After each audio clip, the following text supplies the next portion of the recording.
Well, good evening, everyone, and welcome to the Tuesday, September 17, 2019 meeting of the Edina City Council. Roll call, let's do roll call, then we'll do the pledge. Councilmember Fisher? Here. Councilmember Brindle? Here. Councilmember Anderson? Here. Councilmember Staunton? Mayor Hovland? Here.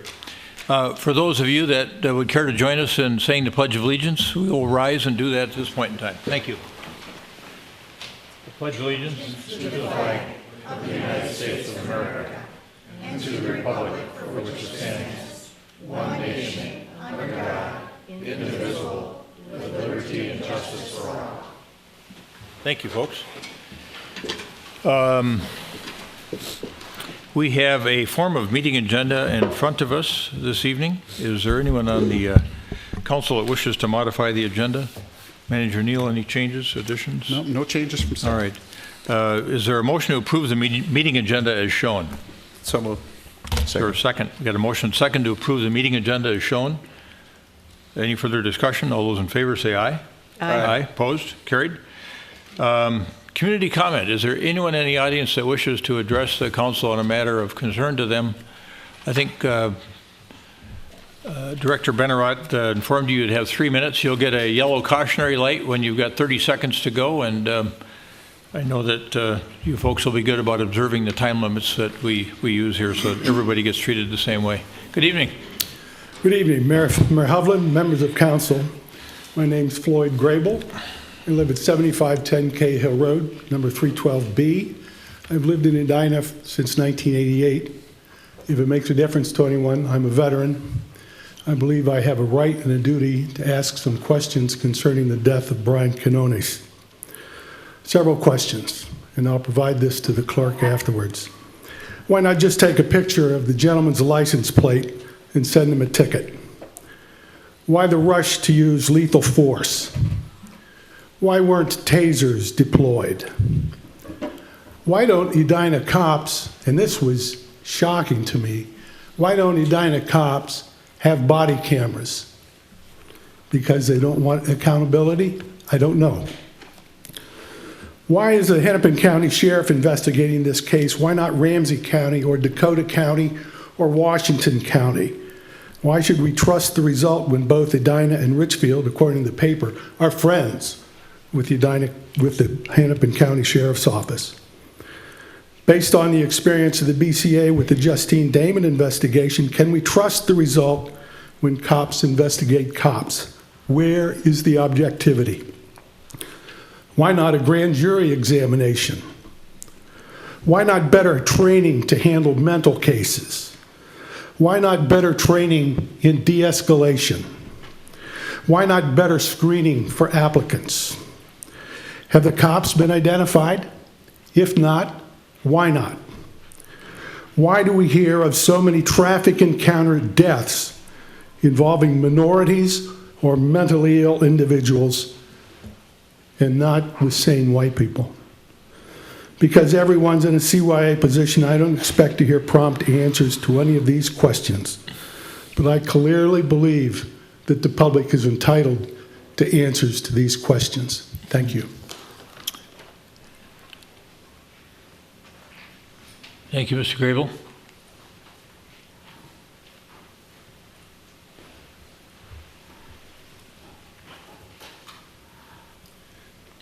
Good evening. Mr. Mayor, Council, my name is Albert Alexander. I've been a 33-year resident of Edina. I reside at 6300 Gleason Road. That's the intersection with Macaulay Trail. I come tonight with a concern regarding the easements on my property. Over the years that I've lived there have been several. In the last 60 days, I've had XL Energy dig up my yard, put in cable. 3 weeks ago, the third-party provider for the utilities dug up my yard to put in cable.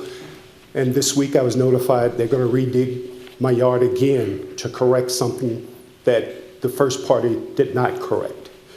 I don't challenge the easement. The only concern I have is several years ago, I thought the easement within a certain distance from the street Several years ago, they dug within 10 feet of my house, dug so deeply that they destroyed a 40-year-old tree that has now died. After pursuing, trying to get them to restore the tree, they were told when the tree dies, basically, call us. Just my concern is not with the easement, my concern is the restoration of my property. I've had to spend money and time to restore it every time they've been in. And the times they've attempted to correct it is after I have chased them. And now, just as the grass and they take down trees, they take out shrubbery, and all they do is come back and lay seed and have left gaping holes in the shrubbery and the trees aren't replaced. And I'm facing that situation again. My concern is there a standard that they have to meet to restore my property to as close as possible without my having to invest time and money to do it? I'm in the process of trying to sell my home. I actually cannot do that with the flags and the holes. And oftentimes when it happens, I come home and there's equipment in my yard. At least this time, this last utility company did have the courtesy to knock on my door and tell me that they were going to dig in my yard. But I have come home and there's a backhoe, there's cones, and there's markers surrounding it. I just think there ought to be some fairness about the restoration, and I shouldn't have to chase them. And then I still have an unresolved issue with the dead tree that I called, and the party that came out this time, well, they said we weren't the company that did it, so you have to take it up with XL Energy, who's not returning my call. So I'm just concerned and would like to have some avenue of appeal. Mr. Alexander, 6300 Gleason Road? Yeah, Macaulay Trail. Macaulay Trail? Yeah. Okay. And there are standards that we require for restoration, and we've had some of these same issues on street reconstruction. So did you say that the utility companies have been in the easement in front of your property 3 times just this summer? In the last 6 weeks, it was XL Energy initially. 2 weeks later, it was the utility company, and now it's the utility company again. Okay, all right. That helps. Thank you. I wish our engineer was here tonight, but he's not. So we'll address this, and then somebody will be in contact with you. Thank you for your time. Okay, thank you.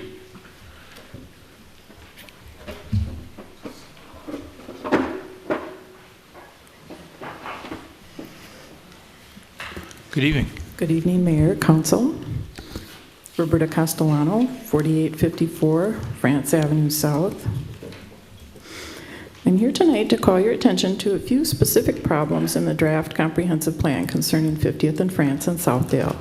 At 50th and France, the problem is that the housing unit density is not correct in the most recent post-hearing draft of the comprehensive plan. The density for 50th and France should be the minimum maximum range of 12 to 75 dwelling units per acre that was approved by council vote and subsequently reaffirmed in pledges made at the comp plan public hearings. I addressed this matter in much greater detail in a letter which is available online in the council packet for your September 4 regular meeting. In my letter, I also discussed the backdating of the land use chapter. Similarly, the city also pledged at the public hearings to maintain the current housing unit density in the Southdale Mixed Use Center, the Southdale MXC, but the comp plan does not reflect that. Instead, by comparing the public hearing pledges to what is actually in the post-hearing draft, one can deduce not only that the city has increased the density range, but that the city has also changed the land use category. I have addressed this in a separate letter, which is available online in tonight's council packet. I call on the City Council to use your leadership position to ensure that the pledges made to the public are fulfilled and that the corrections for these 2 items are fully incorporated into the draft plan prior to the year-end final public hearings. However, after that, there will still be more work to do. After completing the process at the city level, the city will then have to bring the comp plan to the Met Council and obtain their approval. So to this point, I ask the following questions. When the comp plan is submitted to the Met Council for their approval, will the city convey to the Met Council, clearly and unambiguously, in every manner of communication, 1, that the comp plan reaffirms the minimum maximum housing unit density range of 12 to 75 units per acre that was approved by council vote, at the April 2, 2019, 50th and France, small area plan public hearing. Sorry, I got out of breath. 2, that the 93 acres currently identified as Southdale MXC will remain MXC. And 3, that in the current 93 acres of Southdale MXC, the housing unit density is to remain at the minimum maximum range of 12 to 150 dwelling units per acre. In closing, I look forward to the City Council using your leadership position to bring these corrections to the draft comp plan, and I look forward to the city's response to my questions. Thank you. Thank you, Ms. Castellano. Are all three of those issues covered in your early September correspondence to the council? If not, you could, if they're covered here, do you want to add that to the record, your written comments? I have it right here. Yes. Would you, if you hand it to the clerk, we'll make it part of the record.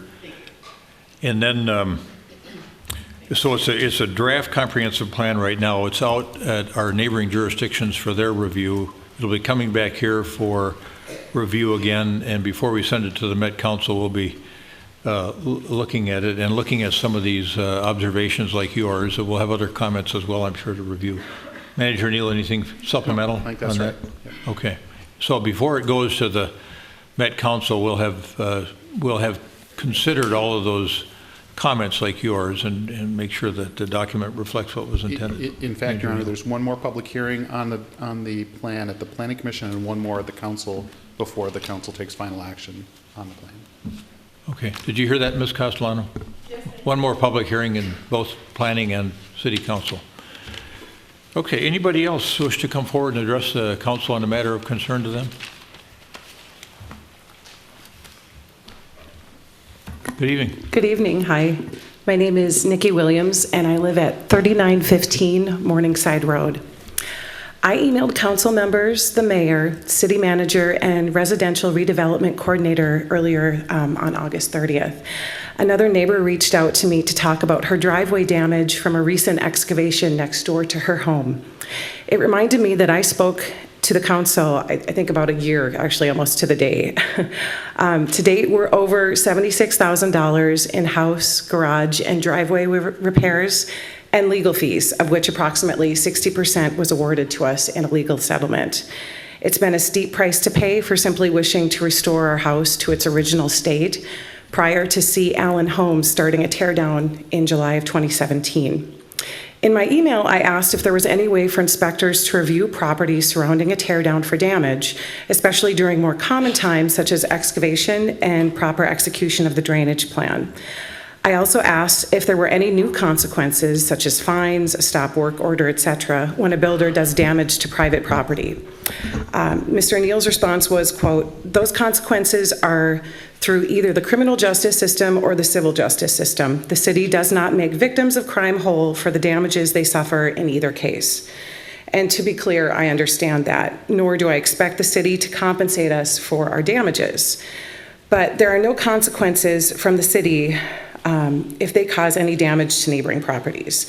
This puts residents in the difficult situation of proving property damage and collecting on damages, which we found to be a very timely and expensive process. So we hired a structural engineer when our driveway was cracked and proven to be unsafe to drive on, and that was during their excavation process. When we gave that information to the city, why couldn't that be grounds to stop construction? Instead, they passed inspection. By providing no consequence, you are favoring any new build while extracting value from the neighboring properties. Builders like this are still in our city. In fact, the same builder has purchased another property on our street. And while I truly hope that no other neighboring properties will sustain damage, you, our local officials, have the opportunity to stop construction, possibly charge fines, and generally make a positive impact for residents dealing with this. I believe that people should be able to do whatever they want with their property, but not at the expense of others. Mr. Neal commented in his message that, quote, "Staff have had quite a bit of engagement with Ms. Williams over the past 2 years," which kind of made me laugh, but it's true, and he's right. I'm not here to complain. In fact, I'd be happy to help in any way. I want this process to improve and for no one else to deal with this kind of multi-year headache. Thank you for your efforts. Thank you. Yeah. we'll take that matter up too and discuss it. Thank you, Ms. Williams.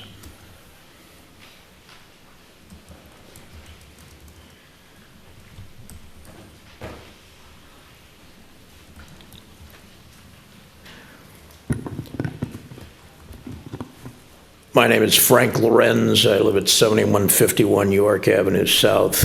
I've been an Edina resident for about 36 years.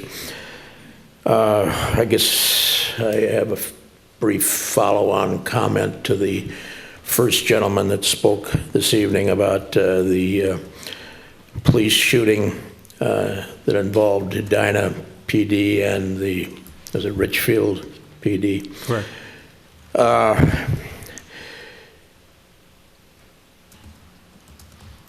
I am not a positive protagonist for the police, but I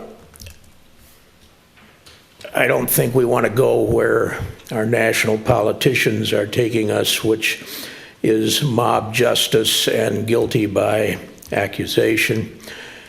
I've had occasion to dial 911 here in Edina once or twice each year, normally to report a traffic accident or people impeding traffic at a public parking place, or drunks imbibing out in front of one of the 3 city liquor stores. And on a couple of occasions, I've stuck around to watch the police arrive and handle it, and in each and every instance, they behaved with considerable restraint. When in a couple of cases, they would have been justified in slamming the person to the ground, but they didn't do it. Body cameras are not a panacea, because I'm told that, among other things, if there's any kind of a pushing and shoving altercation, the camera can be torn off. The battery pack lasts for about 8 hours. Most police operate a 12-hour shift. And if there's a confrontation and the citizen spits on the police officer as he turns away from him, or suggests that he has an Oedipus complex, that probably won't be captured on camera, but it has an impact on what the policeman does. If you want to rush to judgment, we had that from 1800 until I think the last formal lynching was in 1946, although people of various races have been dragged to death behind pickup trucks almost every year since then. So that isn't quite a traditional lynching, but the same effect. It's probably wise to let some other body investigate the police department involved, which is what is being done. But if you want a quick judgment, it's going to be wrong, and you may end up on the end of the rope. So. Thank you, Mr. Lorenz. Anyone else wish to address the council on a matter of concern to them that's not otherwise on the agenda this evening? Can I have 30 seconds? No, sorry, Mr. Graybill. Anyone new that wants to address the council on a matter of concern to them? Okay. All right, we're going to move on now. We've got the manager's response to community comments. So comments that are made this evening, for example, that are, whether it's Mr. Graybill or Mr. Lorenz or Nikki Williams, the city manager will come back 2 weeks from now with some observations from staff on some of the issues that they've looked at the request of the council, and you've got some, I think, that you want to address from the prior meeting. So Manager Neal. There are no community comments to address from the previous meeting. There you go, big setup and Sorry. and big opportunity. And It rarely happens. I recall that there were no community comments. yeah. Well, there'll be some Next in week, but no, 2 weeks from now. There'll be some community comment or some response on community comment. All right, we've got a consent agenda in front of us with several items on the consent agenda. Is there anyone on the council that wishes to remove an item from the consent agenda? Otherwise, I'll entertain a motion to adopt the consent agenda as shown. I'll make that motion. Second. We had a motion and second to adopt the consent agenda as shown. Any further discussion? All those in favor say aye. Aye. Aye. Opposed? Carried. And now we will move on to the next portion of the agenda, which is special recognitions and presentations. And Katie Locks, our graphic designer, and does a superb job in the work she does for our city, is going to deal with the a really great event every year, the 2019 Images of Edina Photo Contest presentation, and the presentation of awards to the winners in the various categories. Ms. Locks, welcome. Thank you. Good evening, Mayor.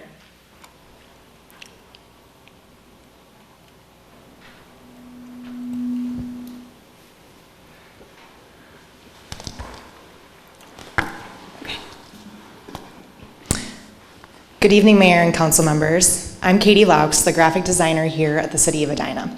Tonight, I have the pleasure of announcing the winners of the 2019 Images of Edina photo contest. First, a little bit of background about the contest. The city established Images of Edina in 2004 to recognize and collect photographs that capture Edina as a place for living, learning, raising families, and doing business. The city and Edina magazine co-sponsored the event again this year. We're happy to have Angela Johnson from Edina magazine here tonight. Each year, residents and employees who work in Edina are invited to submit their favorite photos taken over the past year. The photos are judged on a variety of elements, including composition, lighting, and degree of difficulty. This year, we had 61 submitted photos. A judging panel of communications professionals chose the winning photographs in 5 categories, and there was also an online vote on Edina magazine for the Reader's Choice, which this year received over 3,500 votes. Of the category winners, 1 photo was chosen as the overall best in show, and we'll reveal that at the end of the presentation. So on to the winners, and for any winners here, please step forward when I call your name to receive your award and have your photo taken with the mayor. For the activities and events category, the award goes to Kim Ritten for the night before the parade.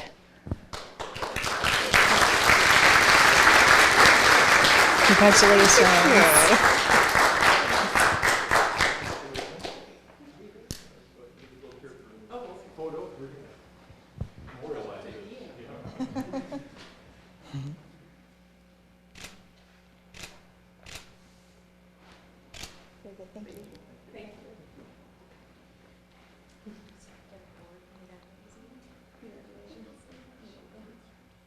Congratulations, Kim. And the next award is for the business category, and that goes to Lisa Rose for her photo Taking Flight.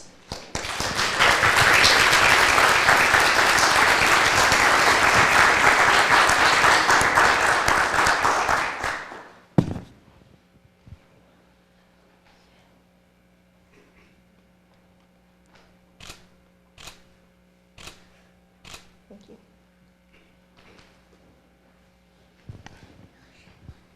Chasing her.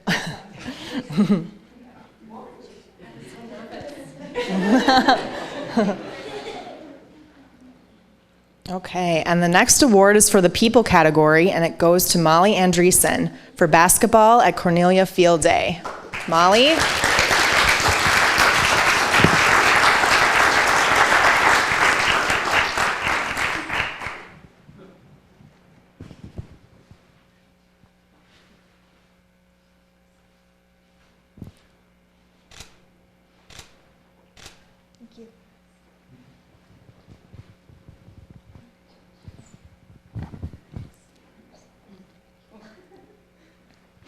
For the places in Edina category, the winner is Kayla Maring for Fall Meets Winter.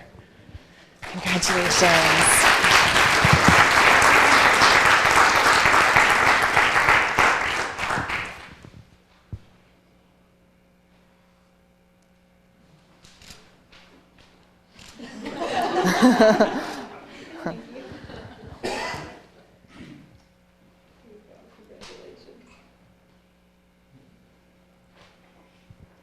Next is the plants and animals, and Venkatesh Kumar Murugesan is the winner for Morning Rays Edina. Congratulations.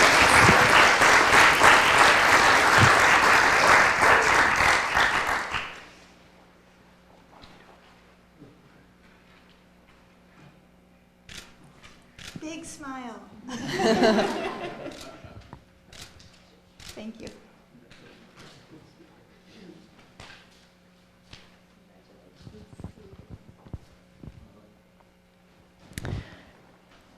The next category is the Reader's Choice, which was voted on Edina Magazine, and Shane McCartney is the winner for Photos from Home. Shane?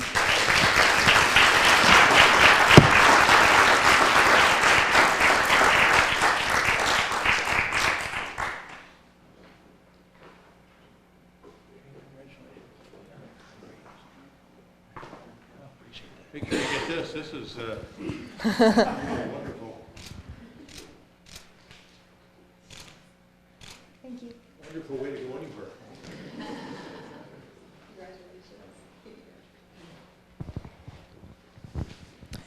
And last but not least, the best in show tonight goes to Molly Andreessen. Congratulations.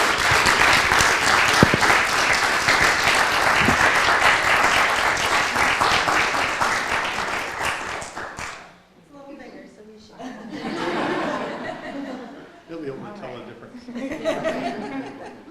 That's right. Same here. Thank you.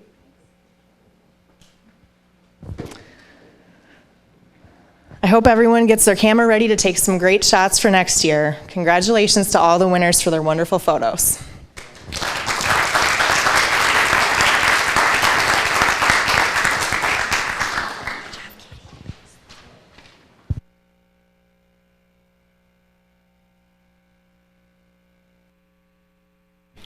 Involved. And thanks for all the support for the photographers as well that are now exiting the city council chambers. And thanks for caring about your town enough to participate in these wonderful contests. So enjoy your evening.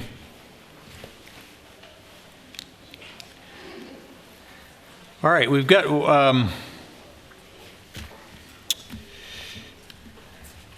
a proclamation regarding Constitution Week. I think Sarah Patzloff is here. Today is Constitution Day. Yeah.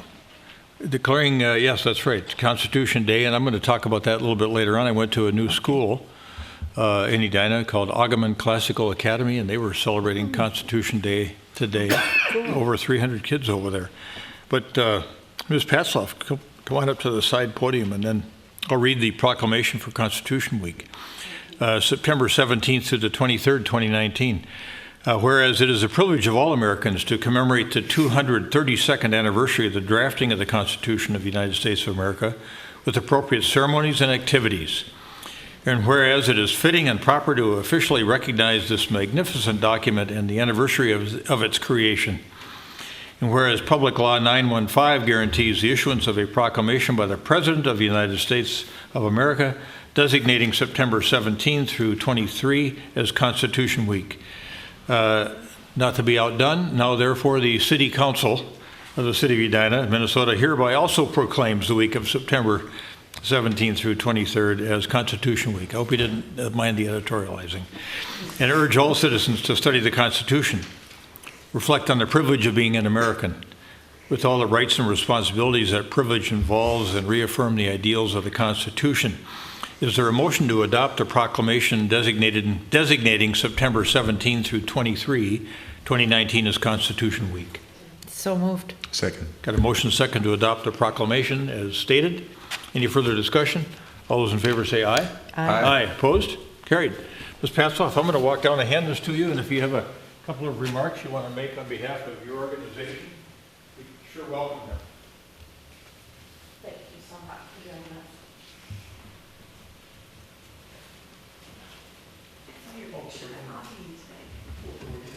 No, I wasn't. I saw your picture with Representative Ellison and Senator Franklin.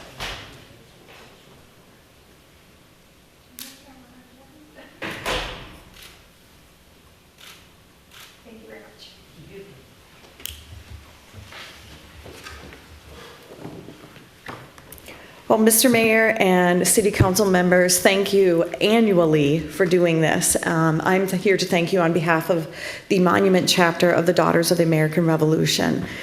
We so appreciate that you do this in the city of Edina, and I do think it's actually really exciting that your meeting happened to fall on September 17th, which is the first day of this week, as declared under President Eisenhower, that we take a week every year to honor our Constitution. Because the United States Constitution stands as a testament to the tenacity of Americans throughout history to maintain their liberties, freedoms, and inalienable rights. And the fact that our city takes this moment every year to honor that means the world to my organization, but I think to citizens across the city of Edina. So thank you, as always. Thank you. Thank you, Ms. Pasloff, and thanks for coming over. All right, we've got one more matter in this particular portion of the agenda, and where's Bonnie? Well, here she is, right in front. Bonnie Paulson, who is the Public Health Director for Bloomington Public Health, which also serves our community on a joint basis, which is, I think, a wonderful way for government to function. Also serves Richfield.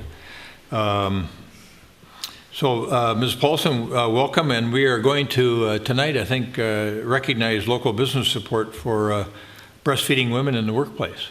Correct. So, good evening, Mayor, City Council members, and guests. I'm Bonnie Paulson, Public Health Administrator for the City of Bloomington, and we provide public health services in the city of Bloomington, Edina, and Richfield. And we work closely with Jeff Brown, who couldn't be here with us tonight. In 2017, after much work, Bloomington Public Health Division was recognized as a breastfeeding-friendly public health department by the Minnesota Department of Health. Part of the designation includes the responsibility to promote breastfeeding-friendly workplaces in the communities that we live and work in. This year, public health staff designed and implemented a breastfeeding supportive workplace campaign and recognition that took place in Edina as well as Bloomington and Richfield. At this time, I would like to invite Joan Bolfer, public health specialist who works with us in Bloomington, to come forward and talk about the public health awareness campaign and the City of Edina's recognition of breastfeeding supportive workplaces. Good. Thanks, Ms. Paulson.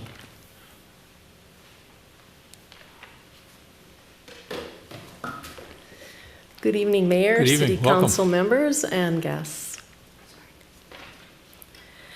As a health specialist for the Public Health Division, it is my pleasure to join the Council tonight in presenting the 2019 nominees for the Breastfeeding Supportive Workplaces. This recognition goes to local Edina businesses that have supported new moms returning to work. As part of the campaign to support breastfeeding, this is the first year the city is recognizing employers as breastfeeding supportive. Each business here tonight has been nominated by one of their employees for their outstanding support of moms returning to work. At Public Health, we know the important lifelong impacts of breastfeeding on the physical and emotional health of moms and babies. And we also know that returning to work is a difficult time for women with infants, and that the support they receive from their employer can make all the difference in their decision to continue breastfeeding. For businesses that provide this needed support, they are not only impacting the lifelong health of babies, but improving their own bottom line. From businesses represented here tonight, we have heard that supporting the returning moms, they have seen higher employee morale, commitment to the job, better retention, and productivity. Breastfeeding is definitely good for babies, but it's also very good for business. This recognition tonight is to acknowledge and thank these businesses. It is because of the work that you are doing that your employees feel supported enough to nominate you for this award. The mayor and the city council members and I are honored to present the following businesses with recognition of being breastfeeding supportive workplace, especially for children.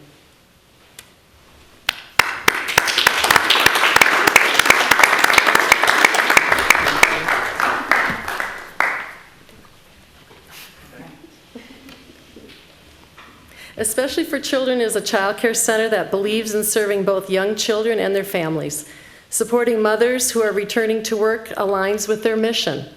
When employees see that their employer is investing in the whole person, they feel supported and as a result are more engaged and retention is higher.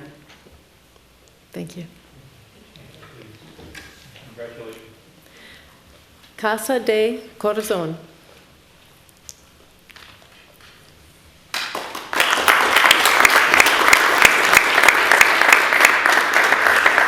For any childcare business, it's challenging to keep women working after having their own children.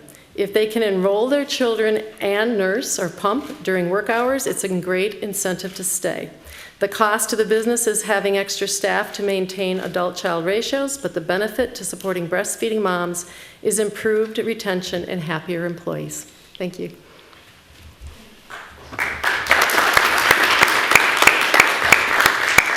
Thank you for the work that you are doing and for the support that you're giving to breastfeeding employees.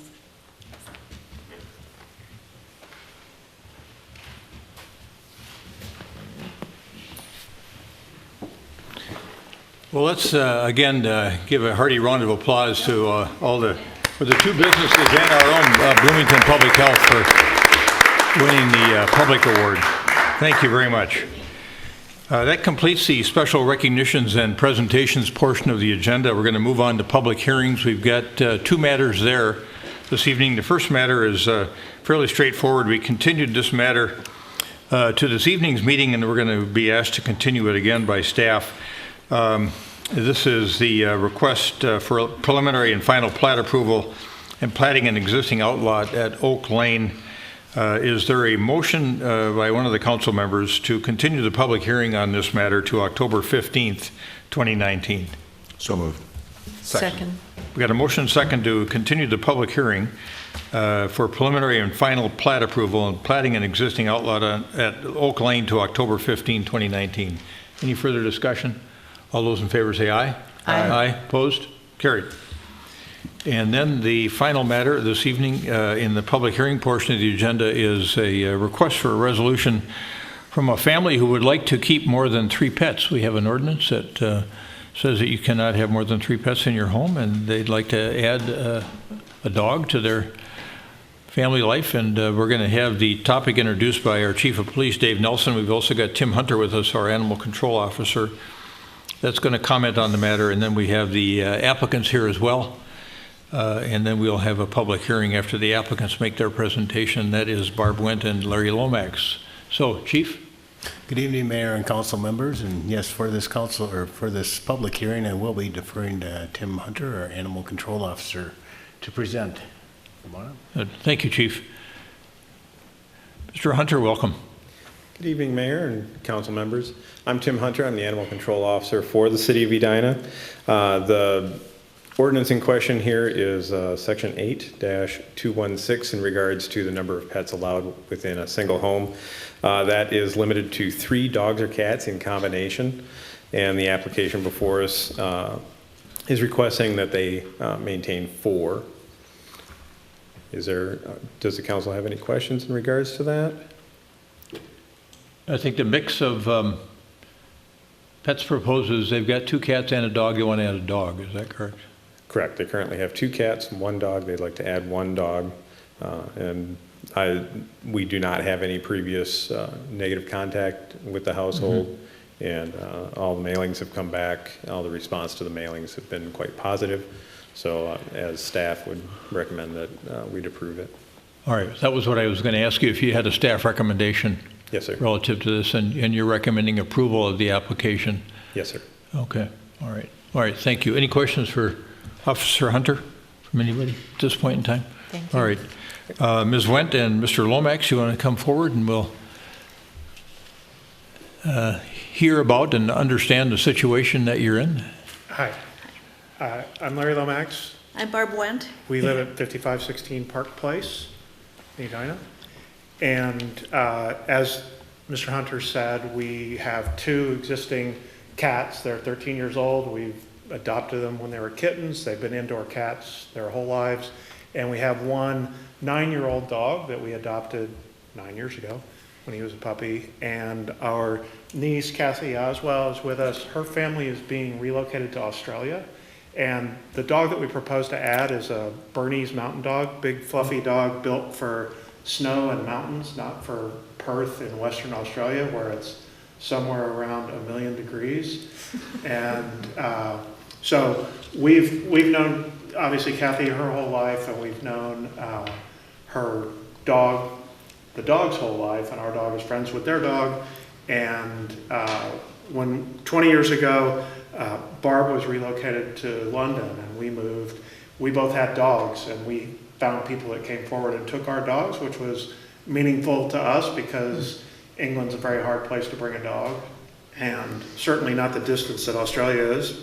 And so we not only want to pay that back, we want to help out our niece, and we really love her dog as well. So we asked many people, to our neighbors and friends, when the notice went out, we said, you know, if you'd be willing to support us, please write to the council and let you know that we're responsible dog owners and we want to do the right thing. And sounds like they came back positively, which we hoped they would. It certainly did. Yeah. Good. I don't know, we didn't know whether it was overkill or not, right? Because if we're unable to take Maggie when they move because of allergies and other living situations, no one else in the family can really take the dog. And so it's not that we're the worst option, but we may be the last option. Well, Barb, any follow-on comment? No, you know, we love the dog, and we really want to help our niece out. Okay, good. Council members have any questions of either Ms. Wendt or Mr. Lomax? All right. Hey, you certainly got some positive support from your neighbors. In particular, I thought the Burmeister family letter was They're quite friends with persuasive. Kathy and her husband. Oh, well, there you go. And they know the dog. The dog is a delightful dog. She's very laid back and likes to sleep on a couch. All right, good. All right.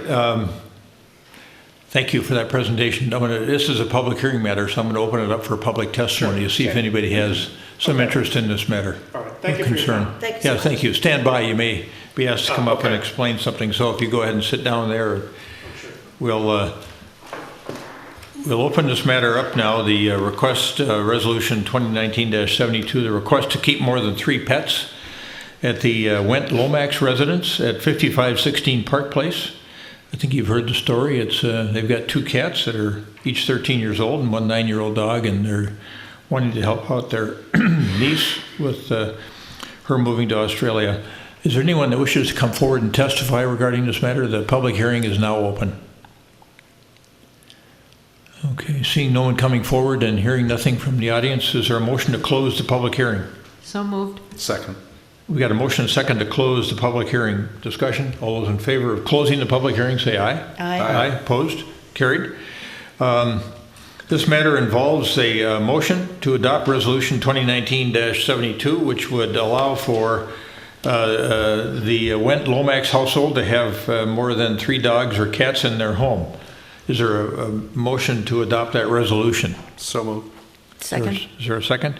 We have a motion and second to adopt Resolution 2019-72, which is also supported by staff. Any further discussion? I just have one quick comment.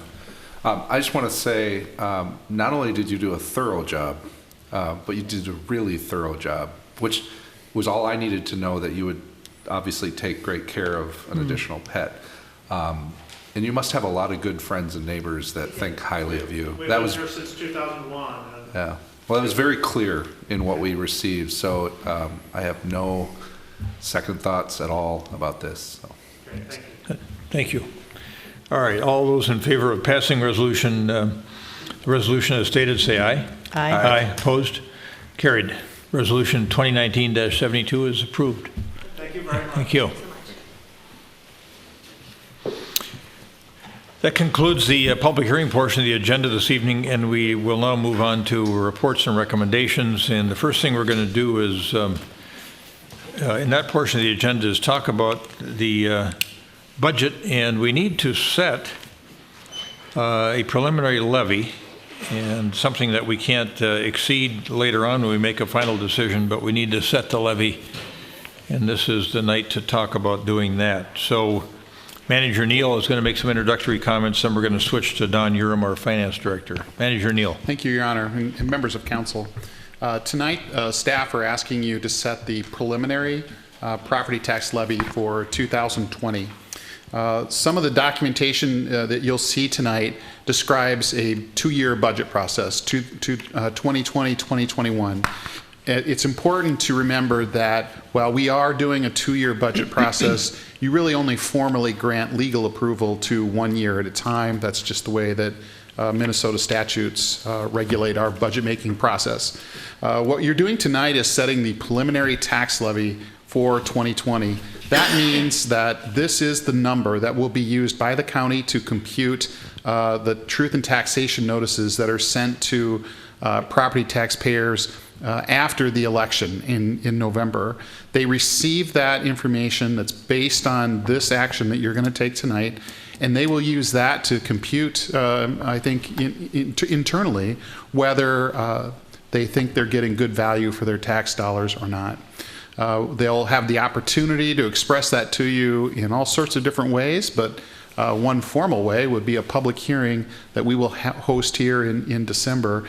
And at that public hearing, you'll have the opportunity to grant final approval to the budget for 2020. So just to be sure, you're not granting final approval tonight. You're only approving a preliminary tax levy that, as the mayor said, cannot be raised after tonight's action.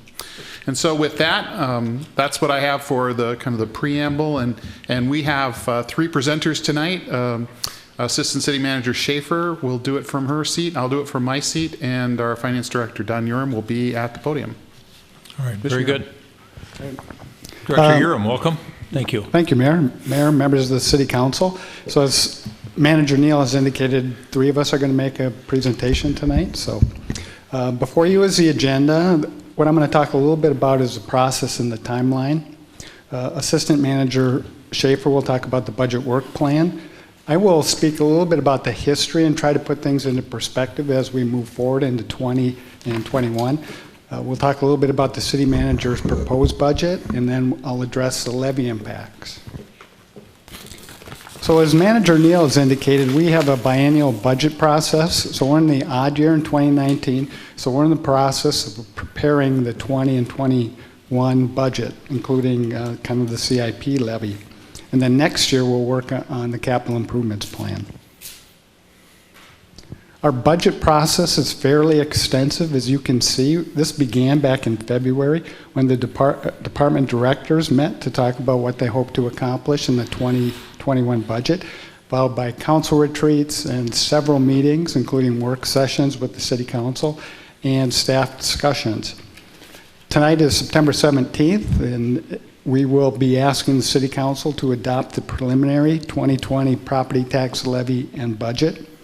There are 3 meetings scheduled following this. On September 26th, we will be in front of the HRA asking the HRA to adopt their preliminary levy. December 3rd is scheduled for the public hearing.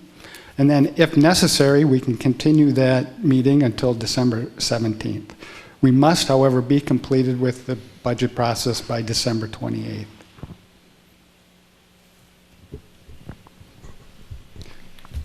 This slide really talks about our organizational performance process and how, as an organization, we move from developing the strategy to implementing the strategy. And as you can tell, at the top of the chart there is really where we're setting our long-term strategy and vision for the future. And we primarily have 3 resources that we use for that. The first being Vision Edina, which was a community-wide process that was conducted a couple of years ago and really set the stage for the development of our comprehensive plan. The 10-year comprehensive plan is in process right now in terms of being updated. And then we also, every other year, review our 5-year capital improvement plan, where we look out 5 years and prioritize our capital projects. In Edina, over the last several years, this process has evolved to be very work plan driven, and the work plan really drives the budget in Edina. And I think that's especially important here because of the number of projects that we have and want to accomplish on an annual basis. And it's really important that as we're going about our day-to-day work and also managing additional projects, that we're ensuring that those projects are directly tied to the goals of the city and the council and what we want to accomplish, and that we have the resources to be able to carry out what we're accomplishing. The work plan then filters throughout the organization once it's approved in combination with the budget, and is then used as a starting point for our department work plans and our commission work plans throughout the organization. Last year, or actually in the last budget process of 18 and 19, we did modify the format of the budget work plan, and we went to a format where we have 4 broad budget goals that really are evergreen, and we don't anticipate changing from budget to budget. Those are the things that we need to be successful as a city. So strong foundation is really maintaining our assets and infrastructure. Reliable service is making sure that we're providing services at a level that best meet the community needs. Livable city is for planning for connected and sustainable development. And then better together is really around building an inclusive and engaged community. So when we look at what is approved in combination with the budget, really what we're changing on a year-to-year basis are the measurable results, which we define as the objectives, what will achieve this budget, and then the strategies are the specific actions. So the latest version of the work plan is in your council packet, and Manager Neal will be referring to some of those specific actions that are included in this budget proposal. Good, thank you. Mayor, members of the council, next I'd like to put things into perspective as we move forward with the budget. Our total budget, which is at the top of this next slide, is $130 million. It's broken down into 2 pieces. Our enterprise funds, which includes utilities, liquor operations, as well as park enterprises, and the governmental funds, which includes the general fund, debt service, construction, special revenue, including the HRA. So from a property tax perspective, what we focus on is the general fund, and that budget is approximately $46 million.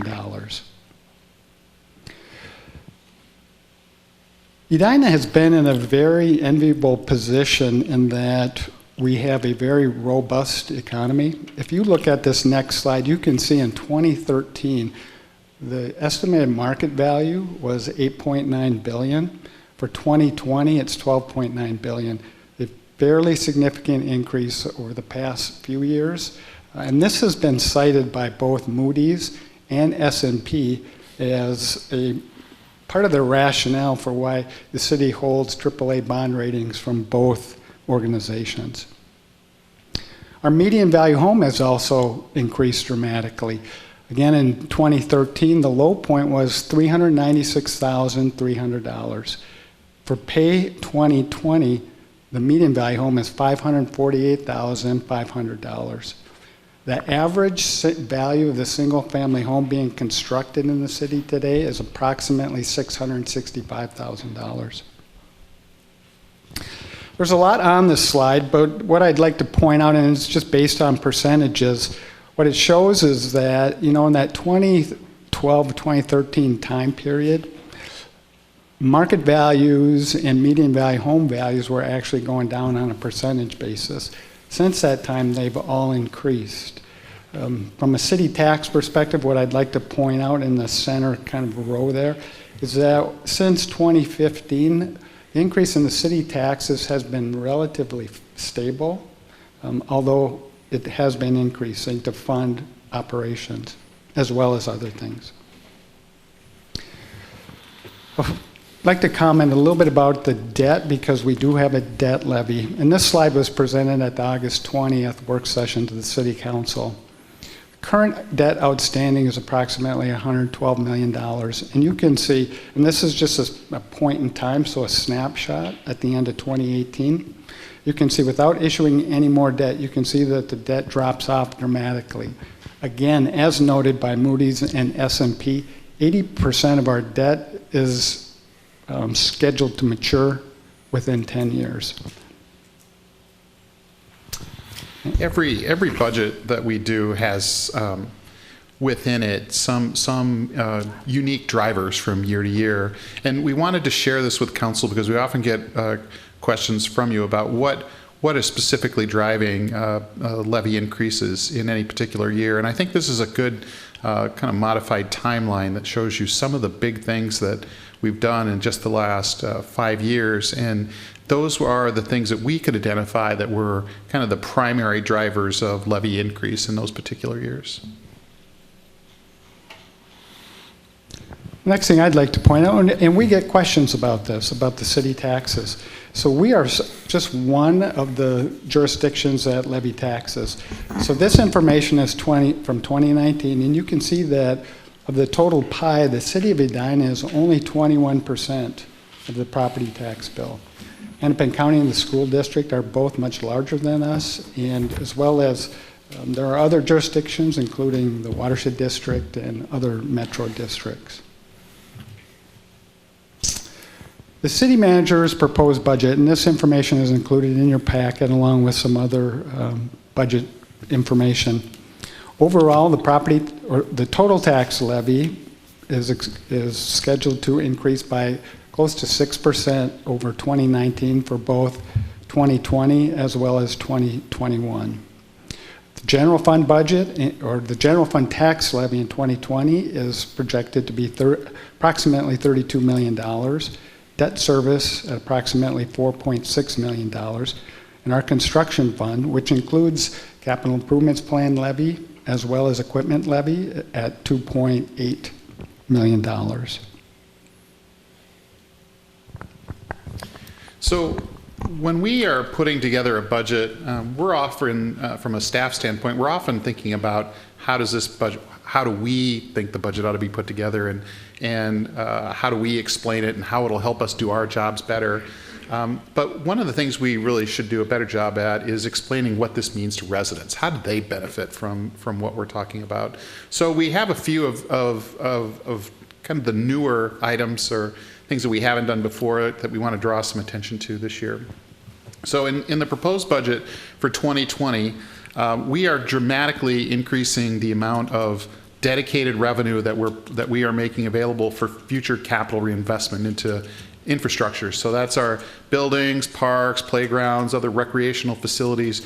We're doing that because as we have previously discussed with council, as old debt service levies mature and those bonds are paid off, we're proposing to keep those levies in place and change their goal into accumulating capital.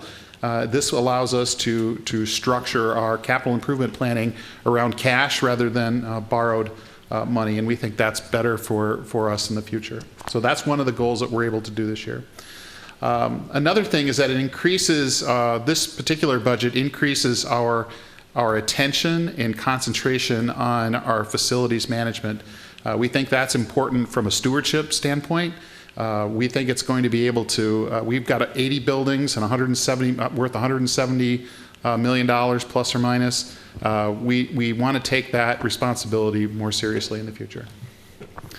Goal number 2, under the reliable service headline, implement new service to inspect and license residential property. The council approved this earlier this year in June. The new regulations go into effect on November 4th. We're in the process of hiring staff to do that, but most of the costs that we're going to incur will be in 2020. Maintaining service levels. So one of the things that we are engaged in now is, and we have been since we did the Novak study, is looking at our demands for service in our public safety areas, both our police and our fire, and making sure that we have staffed those two departments adequately to respond to increases in calls for service. We've been able to increase our staffing levels in this current 2-year budget, and we're proposing to do that more in the 2020-2021 budget. So increasing staffing in our police department by one FTE in 2020 and another one in 2021, and by increasing staffing in our fire department by 3 firefighter paramedics in 2021. Another reliable service item is mass replacement of the city's emergency response fleet. This is an action that's already been approved by the council, and we're in the process of implementing it. Most of the action that will occur in 2020. Plan for connected and sustainable communities. So implementing the new organics recyclable materials collection system allows us to meet some goals from a sustainability standpoint, allows us to do that as a community, which provides a more cost-effective way to do it, and also to meet our waste reduction goals that the county has for the city and its residents. Finally, Better Together, continue funding for the city's racial equity plan and other equity initiatives. This is something we've been working on for the past 2 years. We have our new staff person, Heidi Lee, who's been here and is really doing some good things for us, and we are continuing that funding for 2020 and 2021. Oh, I'm sorry. This subject came up earlier tonight, body-worn cameras. We have not had body-worn cameras in our police department, but next year is the year that we have programmed in our capital planning and in our operations budget to add body-worn cameras for our police officers. So what does this budget proposal cost the community? So when we think about those, everything that we're doing currently, plus the new things that we're going to do, there's a cost to it. And so this is what we're going to talk about right now.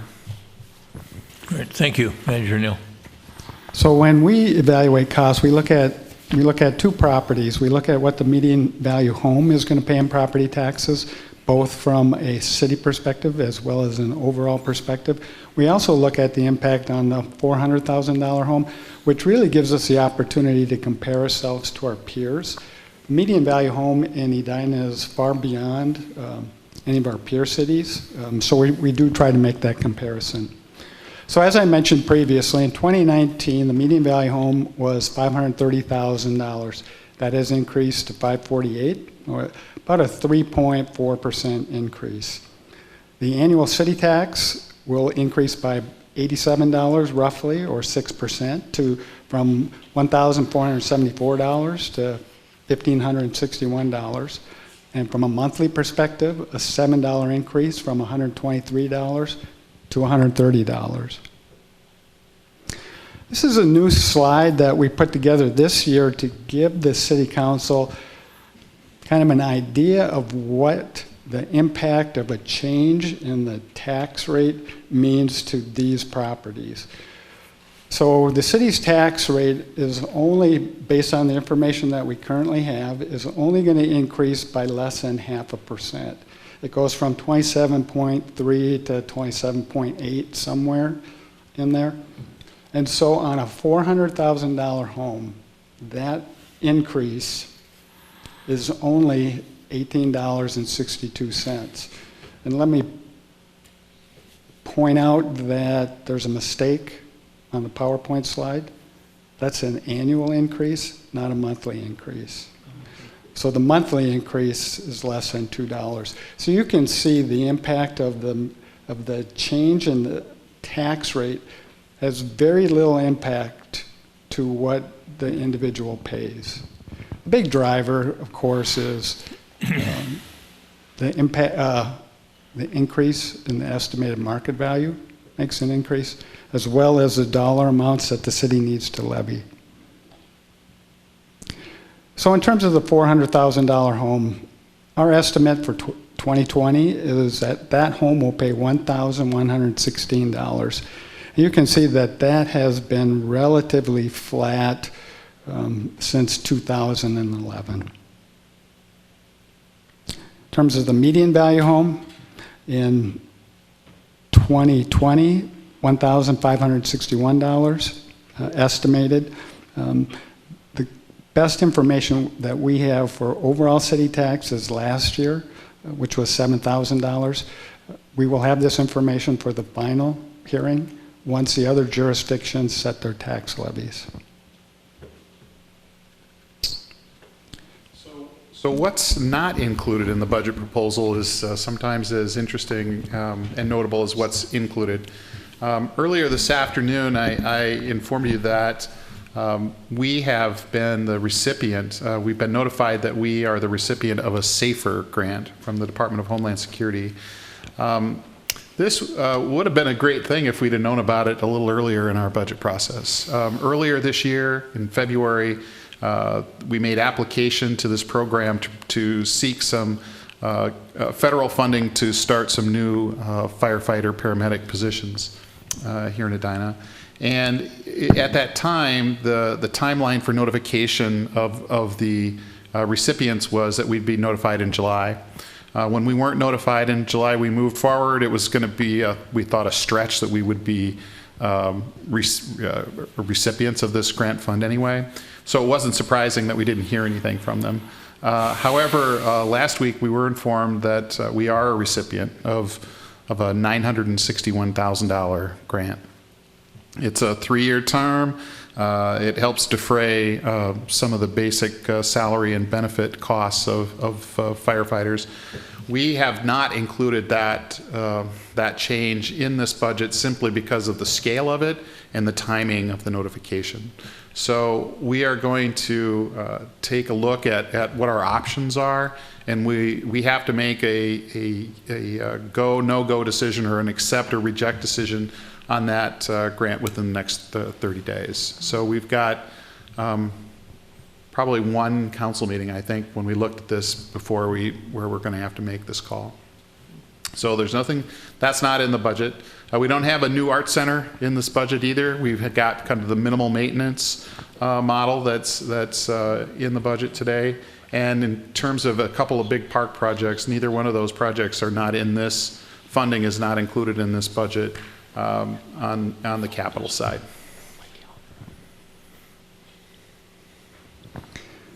Then the last thing that I'd like to speak about is the HRA levy. So at a previous council meeting, the city council consented to the HRA levying a dollar amount. It is proposed at $192,000 for 2020, and the impact of the median value home would be less than $8 a year.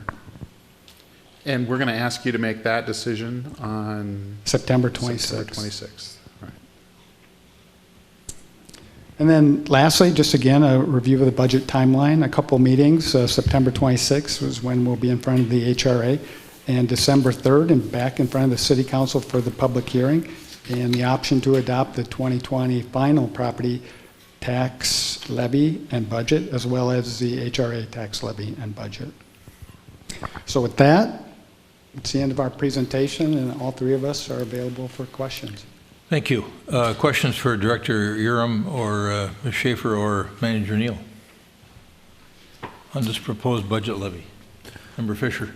It was a great presentation, so I appreciate that. You know, we've gotten some feedback about, I think some folks were at a work session where we were talking about how we kind of plan for debt and plan for getting projects done in the future. And I think the mayor brought this up at the last meeting that created a sort of a dialogue out there on social media about that. When you show the chart, which is helpful to show sort of the debt as it goes from this year forward, I think it'd be really helpful to show the chart, what did it look like in previous years, because it's not like we just took on debt last year, right? This has been an ongoing, it's an ongoing process. So I think it would help just sort of set what that context really looks like. And then I think also, Director Urim, if you would restate, I think you said that 80% of this debt is scheduled to be paid off within the next 10 years? That is correct. All right. And this debt would relate to things like Braemar Golf Course improvements or the Braemar Arena or the field house, those kinds of things, the fire station on Tracy, City Hall, and even street reconstruction. That's correct. It also includes utility debt. So when we do new street reconstruction projects and replace utilities, that's included in here, as well as with the street reconstruction and special assessments. So that's included in here. And our research has indicated that, in our case, we issue debt where other cities and a lot of our peers just have a tax levy for street reconstruction. Which reminds me, I had a conversation with the mayor of Minnetonka, and he said that they were about ready to pass a $30 million levy out there, I think for street reconstruction, but you may know more about that than I do. And Member Fisher, you may know something about it, I don't know. Okay. In reviewing the city of Minnetonka's financial statements, it appears that they have levied approximately $6 million for street reconstruction annually over the last 3 years. So a fairly substantial amount. And our efforts in terms of trying to pay cash rather than issuing debt is the local option sales tax to kind of help offset the special assessments and fund projects, which we will and are pursuing. All right, so one of the things that we have talked about is early on in this presentation was staff suggested that we set the preliminary levy at an increase on the general levy of 5.95%. You've had data that supports both what the taxpayers get for that and what that additional, what that levy is going to cost the median price homeowner. And we've got data that show that in the last year, the median price of homes in Edina is up $18,500. And the tax on that median priced home at $548,500 would be representing on that $18,500 market value increase, a tax increase of proposed by staff of $87 for the year, I think. Correct. Okay. And so what we're trying to do here tonight is to set a preliminary levy level that we cannot exceed, but we could go lower than the proposed levy amount if between now and the time we make the final decision in December, we decide that we do not want to levy that amount for a variety of different reasons. Is that correct? That is correct. All right. Questions from council members? Member Anderson. Thank you. Director Urim, what's missing for me here is a reference to the consultant's report, Five Bugles consultant's report, about the two now deemed necessary fire stations. So I do notice that in the work plan we have it referenced, but I don't see it in the budget, and I'm just kind of wondering, how do we get our arms around that? Because I think it's coming down the road.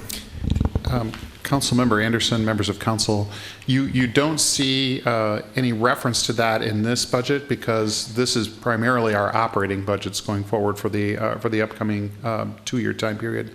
I think you'll see that play a rather notable role in our next year where we're updating our capital improvement plan, and so part of the planning process for a facility like that is to get an idea about what it might cost and where it might be, and then kind of begin to work it into our CIP budget. So that's where you'll see that start to become more tangible.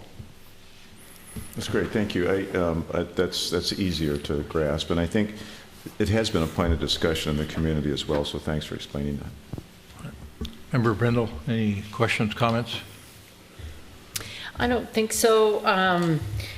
We've had a couple of work sessions on this, and I did have my questions answered at that time. I'm always looking for the smallest levy increase possible, and at the same time, knowing that the greatest part of that levy increase is staff and increases in salaries as well as the cost of insurance and benefits and pensions. So that speaks loudly to me. So.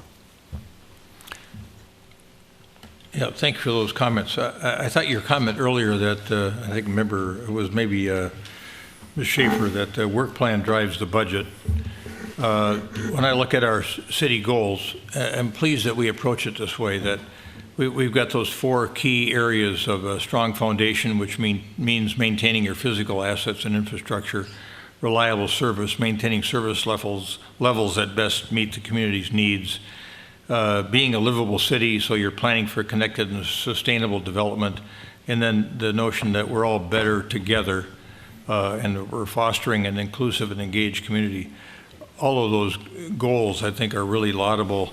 Those descriptors are excellent, I think. And so when you start to apply the work plan in terms of driving the budget, and you look at the things that we think our residents want and need, I think you did a good job of coming up with a preliminary number that we can, at least for me, fairly comfortably set, and then do further analysis on it between now and the time we would vote on, after we have a public hearing on this matter and get more community input between now and December, when we would make a final decision.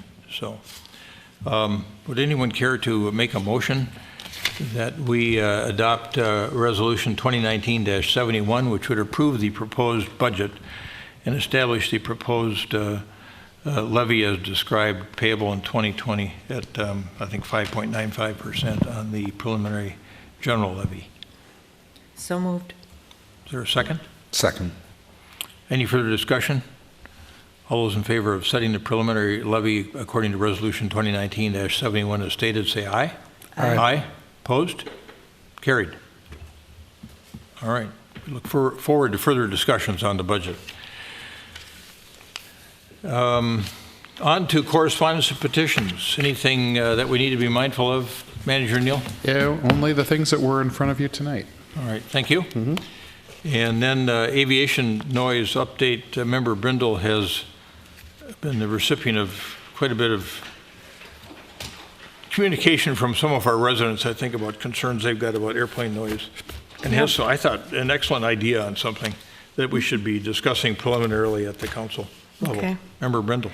All right, well, thank you. So tomorrow is the next Noise Oversight Committee meeting at the MAC offices on 28th Avenue South. The meeting's at 1:30. And one of the presentations, there are a variety of presentations at a meeting like this. It's heavily, there's data, lots of data presented at this meeting. And that data following the meeting is available on the macnoise.com website in interactive reports. So if you want to see that, you go to macnoise.com and you go to interactive reports, and there's more data than, there's lots of data. One of the presenters at tomorrow's meeting is going to be Brian Ricks, who is Executive Director of the MAC, and he's going to talk about the MAC and the MSP update to the airport, and bring the NOC members up to speed officially on the record as part of the meeting itself. So there's a lot going on at the airport. And residents, we are hearing from residents. They are talking about noise. However, as I've mentioned before, the conversation is changing from noise to frequency of flights, sometimes 3 flights a minute over someone's home. And that, as that proceeds for a few minutes, it's like, what is going on? And these, the flights that happen in spurts, it doesn't continue like that all day, but it certainly continues like that in those concentrated periods of time where it seems like the traffic is compressed. So there are certainly some questions that can be asked about that. So the mayor alluded to an idea that I have been mulling over, and I wasn't sure I was going to bring it up tonight because I've just put it into words today, but he encouraged me to mention it, and that is, and I'm sort of going to read the email, not the whole thing, but in essence that I sent to both the mayor and the city manager today. but I'm considering a recommendation that the City of Edina establish something akin to an Airport Relations Commission. This commission would be a voluntary advisory commission that would report to the City Council, and it would work in cooperation with the MAC staff and review outcomes of the decisions initiated by the Noise Oversight Committee and studies related to aircraft noise and frequency over the City of Edina. So increasingly, we are receiving reports and complaints and concerns that are data-driven. Residents aren't just calling and saying there's lots of noise. They're calling and saying it was this kind of aircraft at this time of day, at this frequency, at this elevation over my home. And I mean, all that data is there, and so they're taking the time to go to that MacNoise website, and they're taking the time to find out what flight was that went over my house today, that at 5:30 this morning or before. They're citing inability to relax outside on their patio, inability to get a full night's sleep, concern for their children who don't get enough sleep, and how that affects their learning, and then just the amount of disturbance becoming intolerable. So basically, I have a bit of an action plan that I've kind of sketched out that I would recommend, but I thought that, we don't create a commission very often, and we don't do it lightly, and it's maybe something that its time has come. The conversation is constant in Edina, and as I look at how other cities that are dealing with the same issues, how do they manage their complaint system? How do they manage that amount of information? This is one of the ways they do it, is by creating a commission such as this, holding listening sessions more than every couple of years, and that would help us to facilitate a way really to keep people educated, engaged, and informed. Thank you. Manager Neal, anything else on aviation noise? Okay. Mayor and council comments. Member Anderson, you want to lead us off? Yes. I just wanted to mention, Manager Neundorf and I sit on the policy, the Economic Development and Housing Policy Group at the Metro League of Cities. And the final meeting before approval of various policies established there was last week. And it was interesting that meeting centered, at least the first half of it, centered almost entirely on the BATC report, the Builders Association, the Twin Cities report, that has been reported in various media about overages and permitting and how that's driving up the cost of affordable housing. And I think that the consensus there was that the report is a little misstated. And it's important, I think, that people in the community understand that. For instance, the appraised, the average value of a new home in this past year in the city of Edina, $665,886. The building permit for that same home is 1.3%, so minimal. Many communities in that meeting were reporting building fees of, say, 3 and 4%. So we're significantly below that. Additionally, the reported timeline that is 2014 to 2018. That's important to note. From 2009 through 2018, the city of Edina has had 822 teardowns, and I think we're about 60 or so 2019 year to date. That reflects the biggest building boom in the United States since World War II. It reflects the largest building boom ever in the city of Edina. It's pretty clear that we're going to be collecting higher levels of permits during that time frame, during this boom, than at other times. Had that report been done on the timeline between 2009 and 2012, we would have found a very different story. I think in those years, we had at least 1 year where we were minus $274,975 for one reporting year, another minus $54,380. There was a slight overage over that timeline, so I don't want to misstate that. It's important that staff, that permitting staff, inspection staff, that liaisons with the community are available at all times. You can't hire and lay off, and especially in this time in this economy. Those people will not be available later. If you try to outsource that, it would be very poor public service to the same builders that we rely on for our redevelopment. Also noted, or should be noted, is that the gross amount that's reported in that in the various media doesn't reference the escrow refund that goes to builders at the completion of their projects. So the overages that you see reported are not accurate. They're less those same escrow refunds.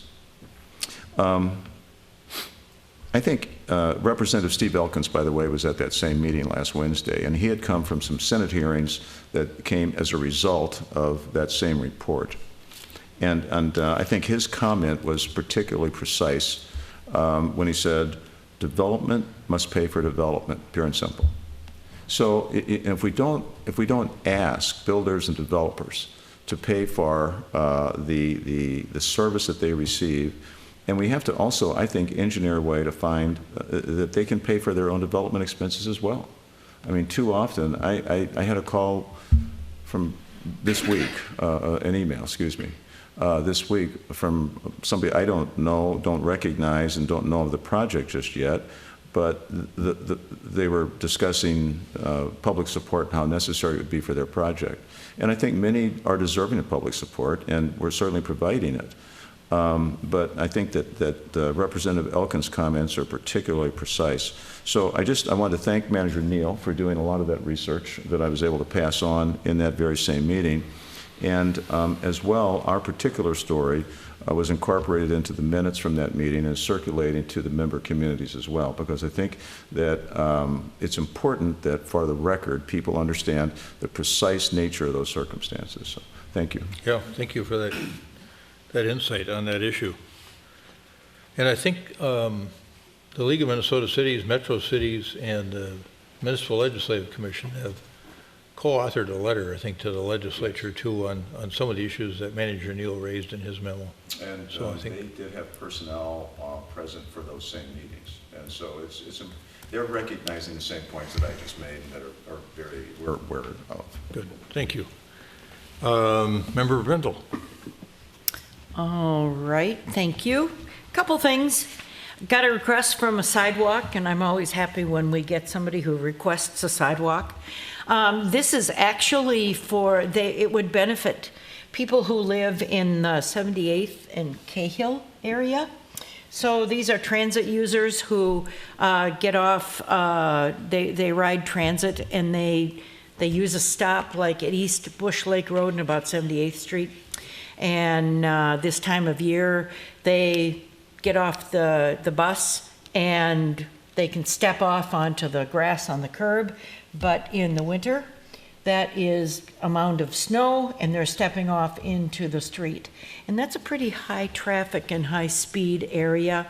So I think I'd like to have us take that request seriously, because I think there are sidewalks that it would connect to, and I think it would really benefit the folks, and I think it's a safety issue. And heard from a resident about trash and recycling bins left out and fully visible, and want to remind people that while you can leave them out, they have to be hidden from view from all lot lines around your house. Nope. Not anymore, we changed that. That's what that person was referring to. Well, I looked at the ordinance today, and so we might want to look at that. So ordinance 20-126 states that containers shall be fully screened from all lot lines and within 5 feet of the premises. So I looked at it today.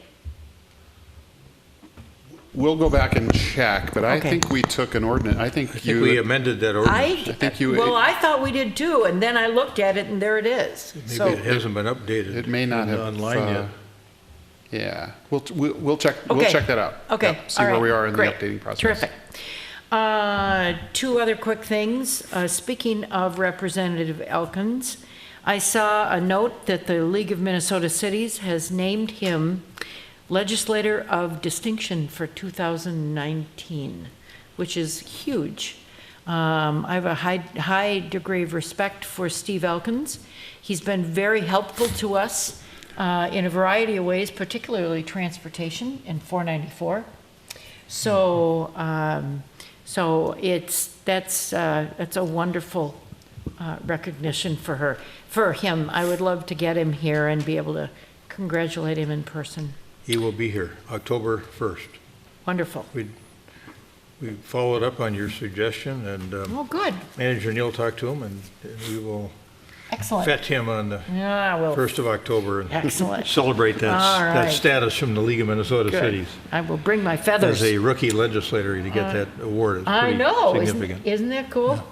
All right, and today is U.S. Constitution Day. So one of the things that I have the pleasure of doing every year is going into one or more of Edina's elementary schools and presenting the U.S. Constitution. And I'm always amazed. So this year it's second graders at Creek Valley School, and they are learning about the three branches of government. So I have a PowerPoint presentation, and it's colorful, and it's got some notes, and so we have some examples of voting, but it's amazing the conversation you can have about the Constitution, about laws, with 7 and 8 year olds. So it's really a pleasure to do that.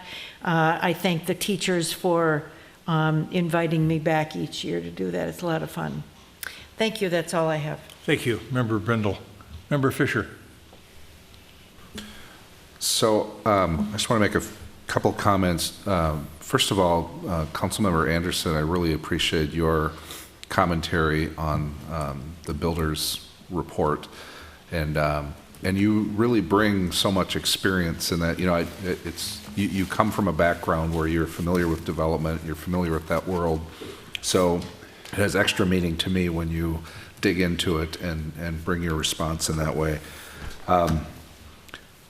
Couple other things, just of note. I was at the Minnesota Real Estate Journal holds these symposiums on various development, and there was one about a week ago on South suburban development, and it was heavily talking about Edina, and but more importantly, our mayor was on 2 different panels, and you know, I hate to brag about him too much, but I'm always really proud when he's up there speaking on behalf of our city. You really do a fantastic job. And you know, there's a little, what I've noticed is when a bunch of mayors get on a panel, there's a little friendly competition, but really the others had no shot. I mean, just to be fair. And I don't think I was biased in my evaluation on that. And then a number of us have been able to be at some open houses for some recent development in Edina. The Avador was probably about a month ago, and Aria was just yesterday? Last night. Seems like longer, but both of them had something in common, which is very high quality construction and high quality development, and I hope that continues to be our legacy. I think that's why one of the reasons our community is valued the way it is. You know, that market value conversation is that years ago we had high quality contractors and builders building our community, and hopefully we can continue on that path. And certainly what we've seen here in these two seem to be very high quality. And it struck me last night at the Aria grand opening is that I couldn't even stand there and legitimately take any credit because I wasn't even on the council when that was approved. And it just gives you a kind of a sense for, you know, you go through these sometimes controversial issues and votes, and it's years later oftentimes before something actually gets built. So just kind of a reminder of that. Thank you. Speaking of the ARIA opening, I wanted to note that both Member Fisher and I were there. Member Fisher had his wife Lori with him, and they celebrated part of their 30th anniversary at the ARIA grand opening. And I got to give Lori a lot of credit for wanting to spend. And it's not because I was too cheap to take her to dinner. I'm just going to go on the record on that. But she did enjoy the hors d'oeuvres, because I was thinking she might have been suspicious about whether he'd take her to dinner. But anyway, they actually had a weekend where they had all kinds of 30th wedding anniversary celebrations, including, I think, seeing Manager Neal at the soccer game. Go Loons. Yeah. Yep. And then they went to the St. Paul, the Saints game. Yeah. So anyway, it was good to see her last night too. And they did a wonderful job over at ARIA on that tight site. And Mike Mikan and Kurt Krummenauer, they got the right partner when they hired Doran Companies, or asked Doran Companies to be their partner. And the units are really well done. A lot of different floor plans. They have just barely opened, and they're already a third full. And they feel like they're right on track to be where they want to be. So that was an interesting part of it. We're talking about the Constitution, and I think Director Benarod, I sent her a couple of photographs. I don't know if they ever showed up or not. They didn't come through. Well, this morning I went to I got invited. Actually, Senator Franzen was there, as well as Heather Adelson, our state representative. It was the Agamim. It's called AGAMIM Classical Academy. It started in Hopkins, and they ran out of space as a charter school. And now they're using the facility at 5300 France Avenue, which is Calvary Church. And it is a school dedicated to classical learning, classical languages. They had a combination celebration of opening in Edina and then Constitution Day, and the kids were really cute. And they asked each one of us to talk a little bit and ask questions of the kids. And so I asked, does anybody know what a mayor does? And one little guy shot his hand up straight in the air in the front row. I said, well, what does a mayor do? He said, he's the boss of the area. So I said, well, okay, that's not exactly right, but it's an interesting perception. So congratulations to all the people at Agamim. Miranda, I don't think they call him a principal in a charter school, executive director possibly. She did a wonderful job coordinating the celebration, which included the Pledge of Allegiance, singing, watching a naturalization, part of a naturalization ceremony from the District Circuit Court of Appeals in D.C. And then a few other things that are older things on my list. Manager Neal, Ms. Schaefer, I had a call today from one of our residents asking me, okay, what about these things I asked you about a long time ago? And one of them was builder's hours. There is, builder tear down, rebuild fatigue in the Pamela Park neighborhood. Can we do something about, at least look at those hours, particularly on the weekends, about when they start? Because people are trying to sleep in, the kids are trying to sleep in on the weekends, and they're starting at 7 o'clock on a Saturday, I think, or maybe it's 9 o'clock. They have to start at 9 o'clock, but at least can we look at the hours of service? Also, this is an old member Brindle idea that we've talked about in years gone by, and that is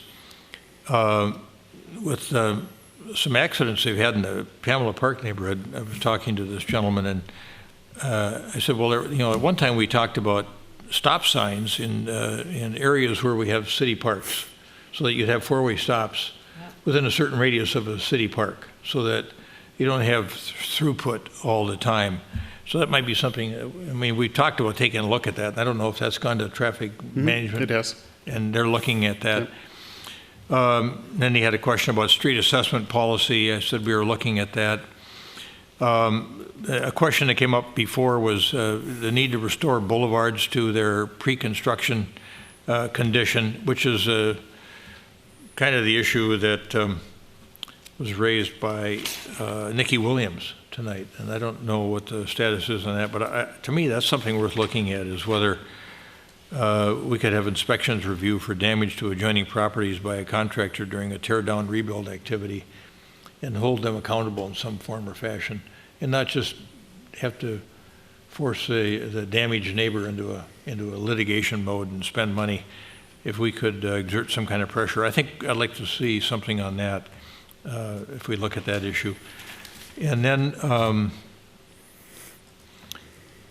Director Milner's not here tonight, but this person continues to tell me that there's this little pork chop island at the corner of Oaklawn and Valley View. It was kind of a good conceptual idea, but it serves no useful purpose. The trucks drive right over the top because they're too big. The city buses from the Metro Transit system can't make the turn. They drive over the top of it. And it begged the question, should that thing stay there or should we be getting rid of it? Okay. And so we should take a look at that. Okay. And a compliment I forgot to give last time to Director Milner. You know, that Valley View from the community center to Wooddale was looking like a third world road, and now it's just unbelievable how good it looks after that work that was done over there. And so compliments to the engineering department for getting that done before we hit the winter season. It's just a beautiful roadway now. And then I have people ask me, what's all that, it looks like sewer piping along Wooddale, along 52nd, into the park. What's going on there? That is part of a sewer, that's a sewer bypass pipe. That allows them to catch sewage in an area and take it out of the existing pipe that's sort of along the creek while they line that, while they put a lining in that creek sewer to repair it and preserve it and extend its life. So that's a temporary condition.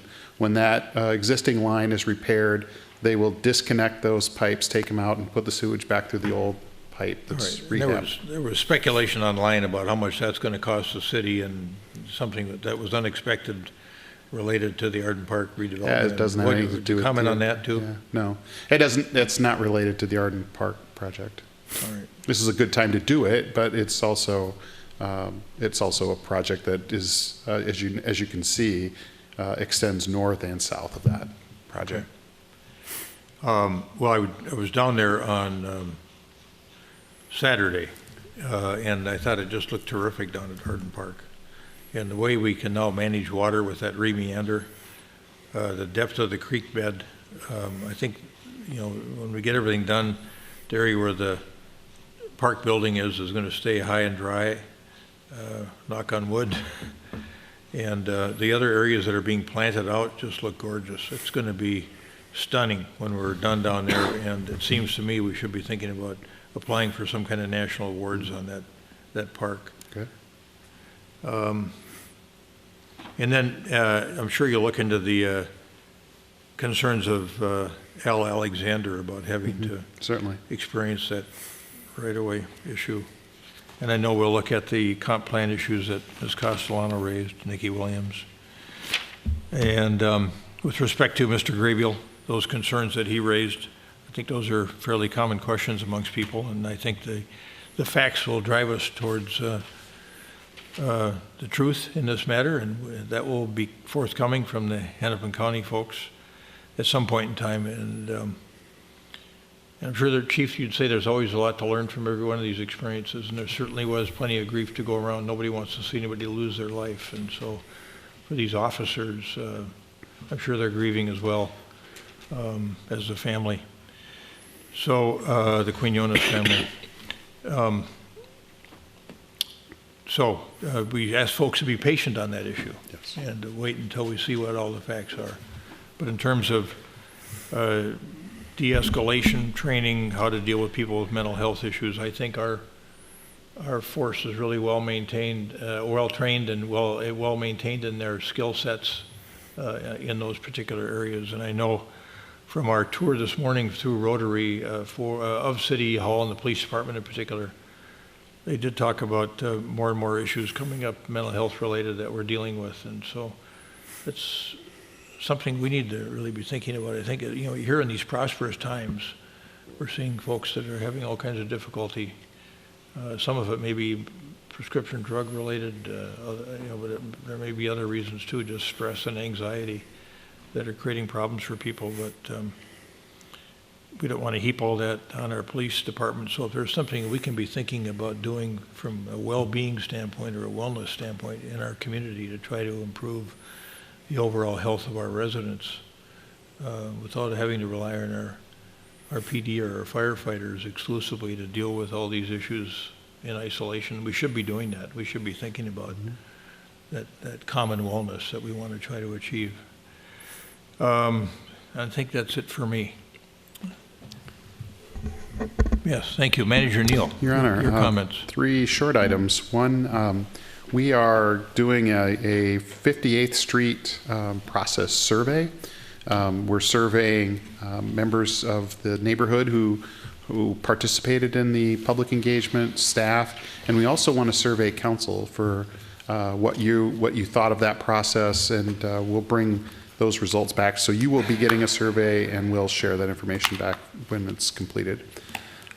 This week on Sunday, the Fire Ops 101 event is being held at South Metro Public Safety Training, and we also have Open Streets, Edina, in the middle part of the day, the afternoon. And finally, on October 29th, that is the evening of our first ever virtual town hall. And we just need you to reserve that date on your calendar, and we'll be providing you more information as we get a little closer about how it's going to work and logistics and so forth. That's all I got. Very good. Manager Neal, thank you. That cause anyone else to think of anything they wanted to address? All right. We stand adjourned. Thank you.